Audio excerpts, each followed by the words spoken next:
Hello and welcome back to this episode of the Law of Relevancy podcast.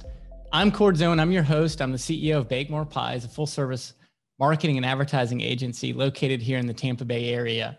We like to talk about things that are happening right now. And we're joined today with Danny Cooper. Danny, thank you for joining us. Danny is the Senior Marketing Manager for Tampa International Airport. He's been there 7.5 years, and he's really doing a great job. The airport is on fire in a good way.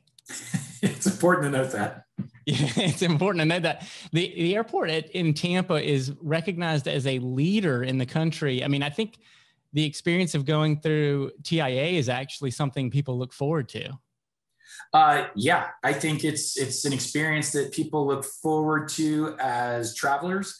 And we actually have a very large following of people who just come to the airport to hang out because it's such a nice place to be. So we have curated an environment for just about anybody. You know, I've actually done that. I've actually, I work here in the West Shore district of Tampa, and, you know, it just happens to be one of the great places you can go to get a good bite to eat. I mean, all of the famous restaurants from around the Tampa Bay area just about are located right there in areas where you can access without having to have a ticket. That's right. Yeah. If you're going to go to Chick-fil-A or you're going to go to P.F. Chang's, you want to do a Hard Rock Cafe, Wendy's, yeah, all right there in the main terminal. Yeah. Or even what about some of the like the Columbia or Ducky's or some of the other restaurants like that? And those are out on the airsides, and we do have our Airside Access program. It was suspended because of the pandemic, but we will bring that back. It's called TPA All Access. And that was in direct response to hearing over and over and over again about people's love of being able to go to the airsides in the old days. And our, of course, intuitive knowledge that we have some great shops and concepts that exist in that post-security environment. So a lot of our guests aren't able to get there. So we wanted to come up with a way to make it accessible to the general public. And it took a lot of hand-in-hand work with TSA and some of the other agencies at the airport to make sure we had capacity for screening and that it was not going to be a burden on anything that we had at the airsides. And it was really, really successful. We had expanded it, and then we had to kind of put it on hold, but we will bring it back as soon as it's safe to do so. Well, that's just one of the things you guys are innovating with there at the airport. I think you guys are doing a lot of things differently than some of the other airports around the country. And I think that shows in some of your numbers, doesn't it? It does. And if you think, it's interesting because I don't think a lot of airports or large kind of governmental or quasi-governmental agencies like we are, I don't think a lot of them spend enough time on what it means to be branded or what it means to be committed to what you are. To some extent, you know, an airport could be viewed as a commodity or a utility, and it could be treated as such by the people who use it or by the people who operate it. For us, not only do we have a really good sense of what our brand is, but we also have a really, really good idea of what our users think our brand is. And we're always trying to marry those together. So every bit of our experience matches with who our guest is, with what experience that guest is expecting and what we want to give them. And it's everything. It's when we remodeled, making sure that there was copious amounts of natural light coming through our building that we didn't previously have, bringing in components of the sky, the water, and all the different things that we brought into the branded elements in the airport. Our actual logo, when this is fully colored, right, is blue to red, and it's the sun to the sky, right? So it's the idea, or it would be, but the idea that we do those things purposely, right? And like up to and including the music that we play throughout our campus, which we get compliments on all the time. It's not what you would expect, and that's what makes it cool. People don't expect to go to an airport and it be nice and clean. They don't expect awesome shopping. They don't expect a meal that they would brag about if it weren't at an airport, but we provide all of those things. The idea being the experience at the airport should stand on its own as exceptional, not it was good for an airport. No qualifiers, no anything. It should just be the experience should stand on its own as exceptional from start to finish. And that's what guides us every day. It's like a luxury mall that you can visit and go to London. Yeah. Yeah, and here's the funny thing, Cords. Like if you can go back to 1967 when George Bean and the group of local leaders decided that we needed a new airport, and from that very beginning, their vision was Tampa International Airport would be the first and foremost airport. And it would also be the first airport in the country, if not the world, that was designed people first. Up to that point, every airport had been designed for airplanes to come and go. The gate hold areas, the move to the airplane, the way the airplane moved, it was all about the airplane coming and going, which airlines clearly love. But passengers were an afterthought in that dynamic. So for us, the airport was conceived from the very beginning as people first. And so we've just continued to extend that beyond the built environment. We don't make a decision at the airport ever without some consideration, if not full consideration, of what will this do to the guest experience and how can we make this benefit the guest. Because at the end of the day, it's the most important thing we have. It's the most important differentiator we have in the marketplace. Well, you can clearly see it when you actually visit the airport. I grew up flying in and out of Hartsfield International Airport in Atlanta, and I think they've changed the name to something else now. But anyhow, the idea was it was a series of rectangles designed to move the planes in and out, and it's extremely efficient. Obviously, it's the busiest airport in the world. But when you go to the Tampa International Airport and you go into the concourses, you see these sweeping lines that come around and curve, and there's some empty space. That's just, it looks like it's all designed as part of the architecture and as part of just that travel experience. And I end up feeling more excited about my travel when I'm there than it being some kind of a necessary evil. Mm-hmm. And that's 100% by design, especially in our newer construction, where we've been able to take some of these things into account and things that we've learned either from things we've done in the past or from around the industry. But it's 100% by design.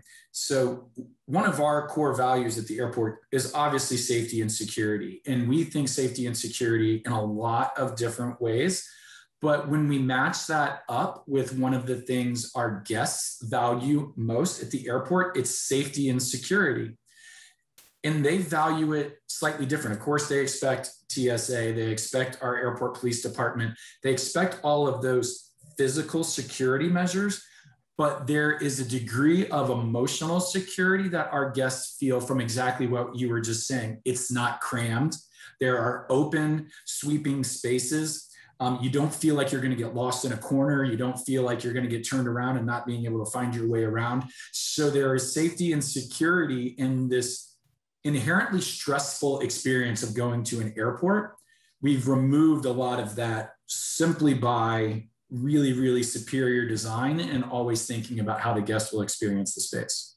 Well, I think that also really helps in regards to the economic function of the airport. I mean, as an economic engine for our area, because conventions can invite their guests into town and sporting events like the Super Bowl that we just had, people can come to Tampa and be more excited, or the Tampa Bay area, and be more excited about being here because they've had an excellent experience through the gateway of which they arrived, right?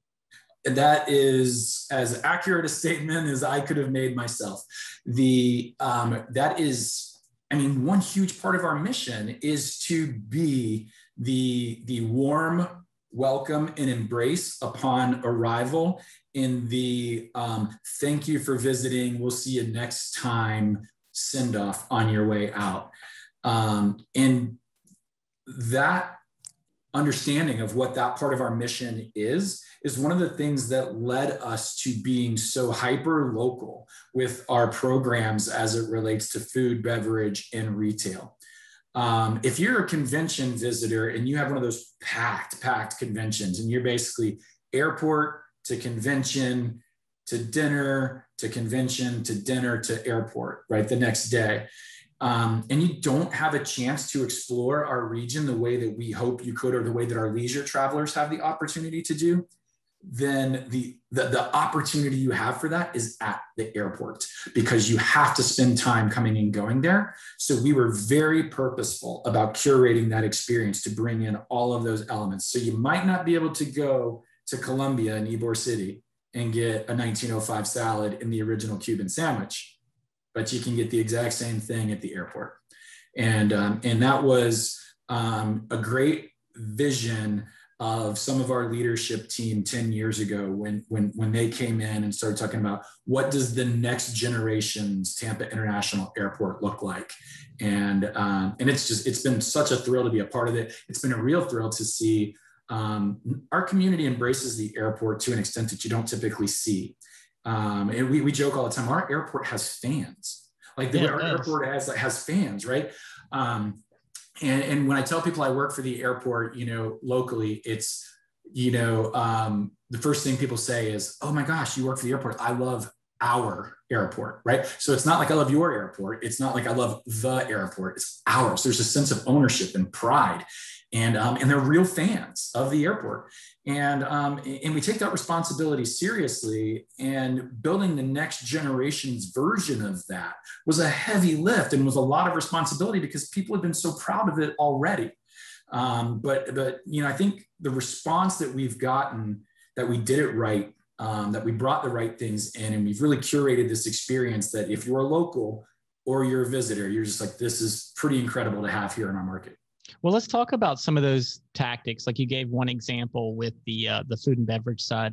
Let's talk about some of the more specific examples. So you've been at this for 7.5 years with the airport. We've seen tremendous growth. We've seen tremendous capital investment during that time. What are some other tactics as a senior marketing manager for such a large quasi-governmental organization like that? Are you involved in, and how do you, what are some of the lessons you've learned in those roles? Well, I would say the best way to talk about that, I think, would be the transition and the evolution that I've seen since I started 7.5 years ago. 7.5 years ago, I started 6 months before we broke ground on this expansion and modernization. That's ongoing and will be through the end of this decade. But through that expansion and previously, the airport had always been a proud member of the community. So our advertising and our strategies largely related to the Tampa International Airport is proud to support Visit Tampa Bay. Tampa International Airport is proud to support Visit St. Pete Clearwater. Sure, the obvious partnerships that you would have. Yeah, right. And then we kind of shifted into these are the reasons why we're modernizing our campus. So if you saw an ad or you heard a radio hit or something, it was about we're modernizing the airport to make sure that we can stay on pace with the growth of the region, and you can expect these impacts. So a lot of our marketing was really paid communications, making sure that we were a value add to the PR spots that we were doing and that we were finding was happening. Well, now that we've kind of finished the most passenger-facing pieces of the construction with the removal of the rental cars and the modernization and the expansion of our terminals, our terminal and our airsides, we've really started to look at what's the next evolution of what we do. Now we've got these great food, beverage, and retail concepts, and we've got these amazing parking products that are like our parking is better than what most airports have. In fact, I'd say it's probably better than any. Like our economy parking garage is a fantastic parking product, and it's what most airports would call long-term. So like in most airports, economy is 3 miles off campus somewhere in a grass lot with a bus coming and going. Ours is a mile and 1.4 miles away, connected by an air-conditioned, super modern, ultra fancy train. But how do we tell people about what these products are and which one matches best for what they're trying to do? How do we let people know, hey, you should arrive early to the airport, or plan some extra time, because you're going to want to do this shopping and you're going to want to make sure you have time to get some of the food and beverage that we have there at the airport. We have a signature cocktail that we worked in partnership with our concessions team to work through all of our bars at the airport, because again, and it's, you should have something that is unique to that experience. So what's it called? Like the Bon Voyage or something? It's called the Spirit of Flight. Okay, Spirit being the thing. So spirits, got it.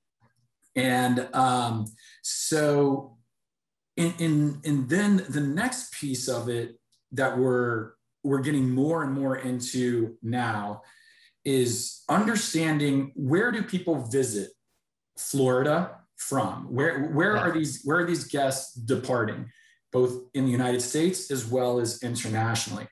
And then trying to understand from their standpoint, are they trying to go to Miami, Orlando, Fort Lauderdale, or are they trying to go to Florida?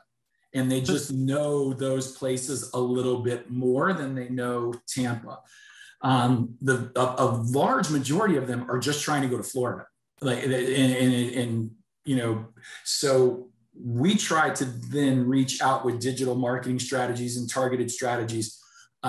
International travelers start to look a year in advance, especially European travelers. They plan their vacations well in advance. Domestic United States travelers, right? We book a trip 2 weeks before we go. Even if we've been planning on going for months, we don't book the flight until 3 weeks before. And I don't know why, but that's the kind of the booking window for domestic travelers in the US. But international travelers start planning well in advance. And so they're leaving that digital footprint behind that we can obviously use all the tools that we know about as marketers to track them and find them. And at the point of purchase, say, you're coming to Florida anyway, you might as well come to the area with the best beaches, the best history, the best culture, and the best airport. Your best experience, the best way you're going to have a Florida vacation is for it to start and finish in the Tampa Bay area. You might go to Orlando and go to the theme parks while you're there, but you should start and finish here with our culture, our award-winning restaurants, our award-winning beaches, and the best airport in the world. So we do a lot of that now. And that's something that we hadn't previously done. But then again, as well as I do, that a lot of these technologies and tactics, I've been there 7.5 years, and a lot of these tactics and technologies have been evolving in the last 7.5 years. So I've been in this game for a really long time, going on 23, 24 years at this point as a communications and marketing person. And it's almost comical to go back to the old days, right? It's almost comical to go back to, where do you put an ad? Like what magazine? Do I need to buy a full page in a newspaper? Bus benches, or whatever, the tactic was in the day. Where now you can be so focused on, if you know your customer, your user, you can find them. And of course, then your conversions are much more likely, and your leads and your customers are much more qualified, because you know your customer, and they're giving you all the information. You just have to put all the pieces of the puzzle together. So we spend a lot of time doing that now with our users. Yeah. And I would think, one of the things that I love about your airport, I don't know if you're doing this, but one of the things that has always been part of that warm experience that you mentioned was the free Wi-Fi. Yeah. And so why not when they log onto the free Wi-Fi, get some of that information, and be able to retarget them later. For sure. And we've done some, we have not implemented any of the strategies, but we have done some initial data capture things to see what do we get and what can we do with it. We've not quite gotten to the point of doing the retargeting, but we cell phone captures, geofencing, all that. And you'd think it's you would think, why does an airport need to do that, right? But one, you need to know your guest. You need to know your customer. You need to know what they're doing. And two, we can curate the experience a little bit differently for them. But, there's the other piece of it. While we're not hyper competitive in our industry amongst our peer airports, but there is healthy competition, right? I mean, we don't want to lose a 50-50 guest, like say somebody in Polk County. We don't want to lose that. We don't want to lose that passenger to Orlando. We think we provide a superior experience and equal, if not close enough to equal connectivity. So in that regard, that's a guest that we want to compete for. And not in a way of running down our peer airports, not in a way of saying, oh, these places are awful, but just saying, like I said before, your best opportunity to have the best Florida vacation is to come through our airport. Yeah, there's no question the hospitality there is just superior, and it's just better, and it's not in any kind of braggadocious type of way. Right. No, we're super proud of what we do. Don't get me wrong. And we'll pat ourselves on the back from time to time. And the industry pats us on the back a good bit as well. We're one of the only North American airports to have some of the international awards we have. We're JD Power Award winners over and over again. And a lot of that, almost all of that comes from our guests telling people that they love us. It's not us submitting for these awards. It's our guests telling these folks that we're good at what we do. Sure. So for example, like one of the tactics that I've witnessed in the marketplace has been, obviously I'm a member of, multiple chambers of commerce. And one of them, I've seen a couple of presentations from the airport in these groups, whether it's West Shore Alliance or the Tampa Chamber, and just explaining to business owners in the area what the plans are, because as a business owner, if I know what's happening out there, I might want to invest in another office or have access to it, or help promote transportation to and from that area. Maybe it's an executive suite for my clients. I don't know, but at least that if I'm aware of it, in the community, I can support it in a way that might suit my business best. What are some other things that you guys are doing? Like, what does the typical day for Danny Cooper look like as a marketing manager within the airport? Are you ordering research from surveys and things like that? Are you putting together presentations for government leaders? Like, what does it look like? So my typical day, right? So one of my primary accounts right now is parking, and we've recently launched an online booking system. So our guests can save a little bit off of the gate rate by booking online, and then you just scan in and scan out of the parking lot. So building awareness of that product and working through, the revenue curve of getting people into that, and then the value add that they can be as they become loyal customers and those things. So I'm spending a lot of time on that. We're always looking at research, and we get research from all sides of the equation. So one of the things I say when people ask, what industry are you in? All of them. The answer to me is yes, right? Are you in transportation? Yep. Tourism? Yes. Economic development? Yes. Air travel? Yes. Government? Yes. Food, beverage, and retail? Yes. Hospitality? Yes. Right? It's all of those. And it all kind of wrapped up into one really, really tidy package.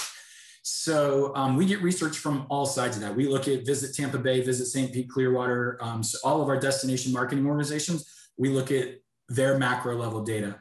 What are hotel stays looking like? How long? When are people booking? If they're booking their hotel a week out, then they're probably booking their airline either right before or right after. So if we understand what that purchase funnel looks like in old parlance, the funnel looks like, then we know where we can insert ourselves to make sure that at that point of decision, you're using our airport. We look at airline data. We look at airport industry related data. Like I said earlier, I know we're trending 20% above national averages in terms of capacity into and out of our market coming out of the pandemic. So our recovery is going faster. 20% above other airports right now. Yep, exactly. You're around 80% of what you were a year, normally. On 90. Yeah, we're closing in on 90% to where we were before the pandemic started. which was, annualized out to 22.1 million. So, obviously slower start to our fiscal year this year. We started our fiscal year on October 1st. So the first half is a slow start, but we had, Memorial Day weekend, 37,000 passengers each day over the 4 days. And that's 37,000 each way. So that ends up being, close to 75,000.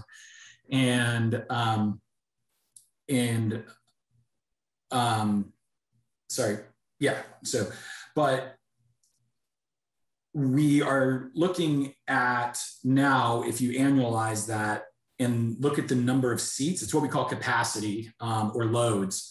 So capacity is available seats into and out of the market. So our available seats into and out of the market are at close to 90% of what they were before the pandemic started. We expect to be at like 97 to 98% by the time we finish the fiscal year, September 30th. The national average is closer to 70. So we're trending 20% above the rest of the country averaged out. So there are markets in there that are performing not quite as well as we are. We're very much at the top of the list. But so there are markets that are underperforming where they were pre-pandemic, and there are markets that are right on it, and then some that are above. But nationally, it's 67%, and we're at 87%. That's phenomenal, especially considering you would think that a lot of our travel is we're almost in what you would call like an off season right now.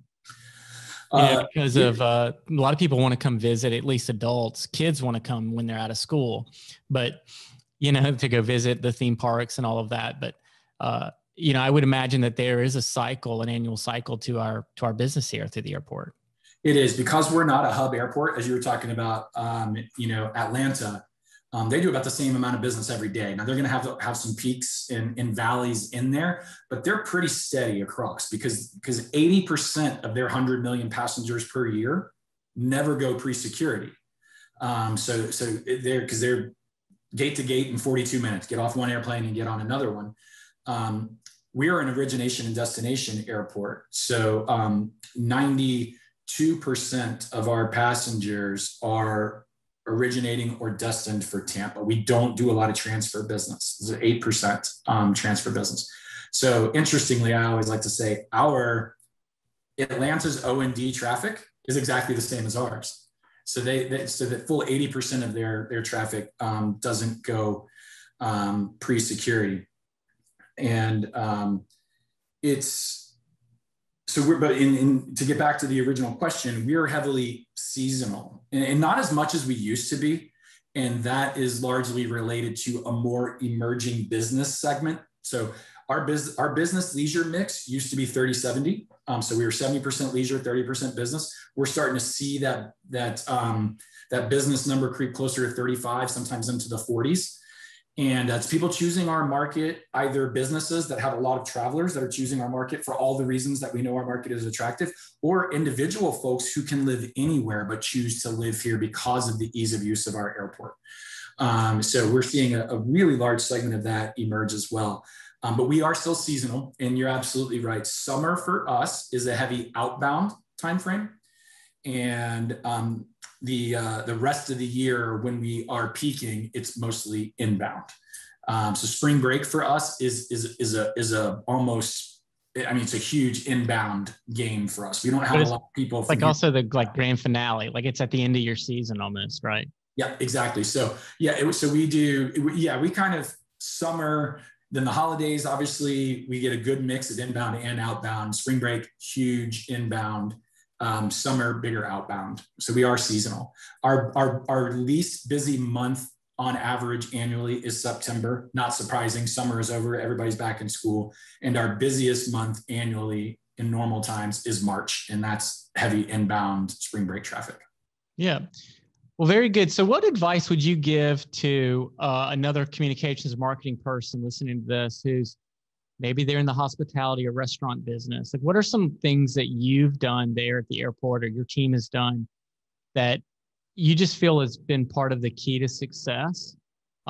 Maybe some elements around your people first, and how to actually apply that. I mean, a lot of our discussion has been very high level. Like, what are some discrete tactics that can be used?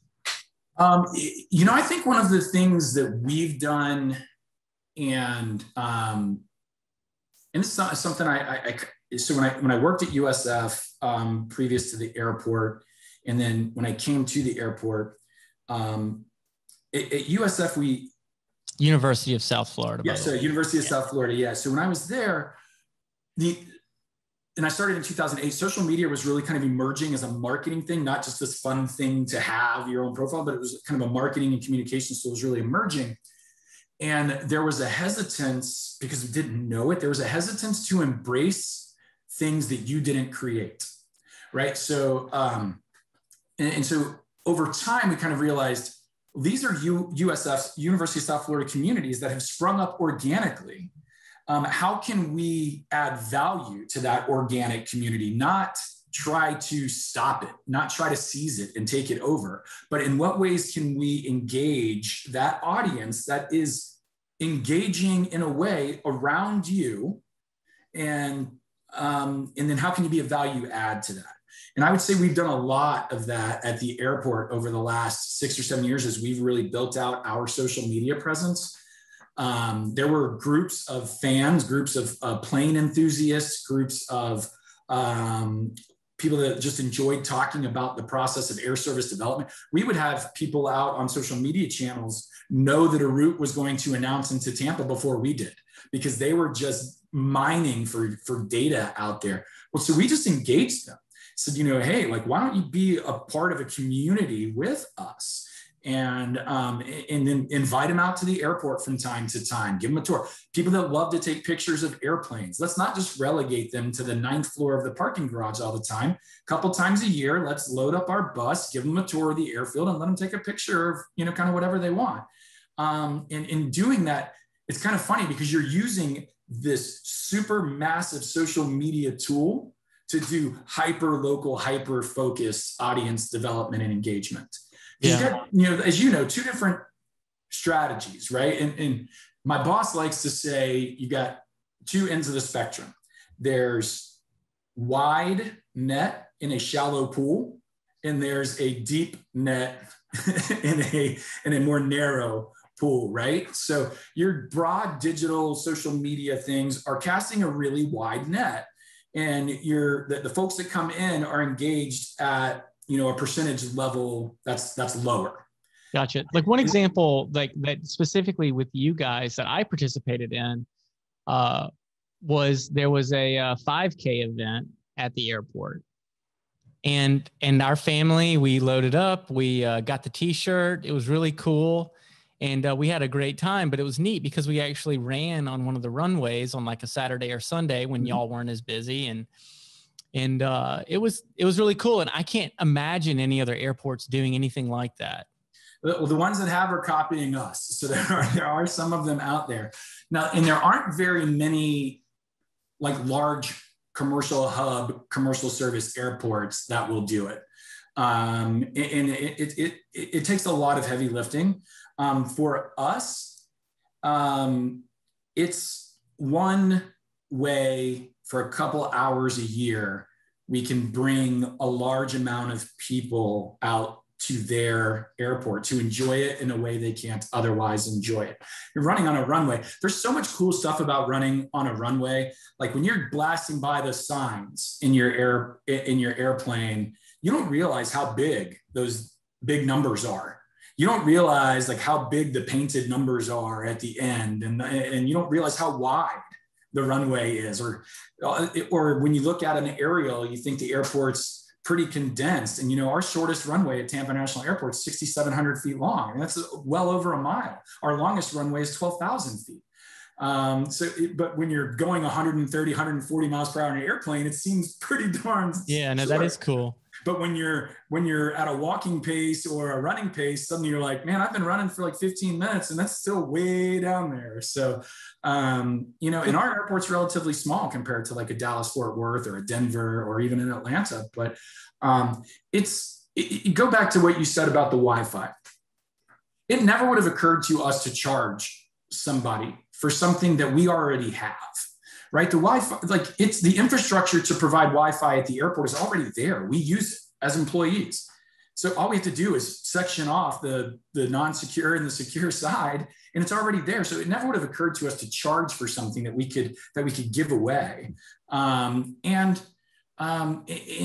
free parking in our parking garages, that hour worth of free parking, it would not have occurred to us to not do that. Now it costs us money, but it's the right thing to do, to build community, to make people want to be in your facility, to make people want to be around you. So there are lots of different ways to make money that aren't necessarily the right things to do for our audience. And certainly have to give Mr. Lopano, our CEO, a lot of credit for that, because there are plenty of times people come in and say, we can make a lot more money if we do X. And he says, but we could also lose a lot of our audience and a lot of what we stand for by going too far down that road. So he's always working on that balance. And I think to me, that's what makes it so much fun to work there. We are super creative. We do things that a lot of other airports, government, or big companies won't dare to do. Our social media we're one of the top 10 by Creative Loafing, right? Creative Loafing says one of the top 10 Instagram follows in the market. And we have done just so much fun stuff with that that's engaging in building an audience. But then when we turn and we use that audience that we've developed to talk about things that are of import to either us or to the user, they listen and they engage, and they do so differently than they would if we were just always boring and stayed in corporate. So because we're constantly going back and forth with our guests, either in person or through technology, they engage with us differently when we need to communicate things that are important either to us or to them. And I think that's the proper use of social media in today's kind of golden era of technologies. You can use it to build an audience, that then what you do with that audience is the difference maker between success and just having fun. And I think we have fun, but we're also very, very successful with making sure our audience is really well informed and well engaged. Yeah, I think that's some really great advice, Danny. I really appreciate you coming on the show today. And I think there's a lot of great takeaways, especially in that last little segment there. Where can people follow yourself or the airport if they want to pay more attention? What's the handle for the airport there? The airport is, it's tampaairport.com. Mm-hmm. And then we are FlyTPA on Instagram, which is there. Those are in Facebook. You can just Tampa International Airport in the search box, and it'll come up. And we've got several groups now that we have that we administer as well on Facebook in particular. Instagram is a fun follow, and you're also going to get really cool information there. And of course, like most people, Facebook, more detailed information you're going to find there. And then our website is where you'll get the most. And through any of those venues, if you're really interested, you can sign up to receive our newsletters and other information that we're happy to send out if you're interested in receiving it. That's fantastic, Danny. And you can follow us here on the Law of Relevancy podcast. Our podcast is heard everywhere where podcasts are found. And we also have our social media and our website. Well, Danny, thank you again for joining us, and we'll see you again next time. It's my pleasure. Thanks for having me, guys.